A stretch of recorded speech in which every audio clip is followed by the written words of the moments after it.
What's going on, guys? Joker back again once again, and today we are back with more Destiny Rise of Iron. But before we get started, go ahead and ninja the crap out of that like button. You already know that your support is appreciated. So factions in Destiny are about to get a tad more interesting when Rise of Iron comes out. Not only can we expect a huge overhaul to their gear and inventory and weapons and all that nonsense, but it looks like Bungie is fundamentally changing the way that we acquire gear from factions. Starting with Rise of Iron, you will be able to choose your reward from your faction. Do you want a weapon? Do you want a piece of armor? Do you want a piece of armor with chroma? Well, now the choice is yours.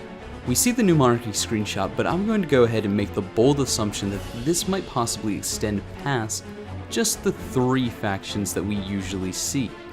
Maybe extending to Crucible, Vanguard, even Varric and Petra. Hell, maybe even the Cryptarch, or any other rep grind in the game. Another update to the factions will be in the way of lore. During the Game Informer roundtable, it was revealed that the Iron Lords have been around since the Dark Ages, after the collapse but before the City Age, so essentially they were proto-Guardians. The Iron Lords were there at the founding of the city and came into conflict with the Warlords, Guardians who misused their power to rule. The faction and the warlords and such would eventually become the factions we know today: Dead Orbit, New Monarchy, and the future Warcall. So it is entirely likely that the factions came into conflict with the Iron Lords. Considering the way the Iron Lords are depicted as Etherean knights, it could very well have been that the Iron Lords were considered as a faction in their own right. Needless to say, I'm hyped. The factions have had as much, if not more, presence in the game than any other aspect, and yet they just kind of sit there doing nothing. A lot of lost potential.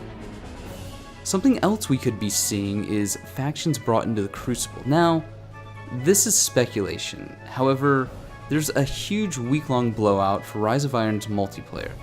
We know that there's going to be one new game mode, Supremacy, Destiny's version of Kill Confirmed. But other than that, we don't know anything. One of the more popular theories is some sort of private matches or custom games. I would be insanely hyped to see that, but the community always tends to hold its breath for custom matches and private games every time a DLC is released. So I'm not expecting it, however, I am still kind of holding my breath for it. There is, however, another thing that the community tends to hold its breath for every time we have a release, and every time the factions are brought up, and that's faction wars. Now, with the factions getting more lore and a huge overhaul, wouldn't it be time to do something like that? I think so. But hey, those are just my thoughts. Let me know yours in the comments below, and like always, stay frosty.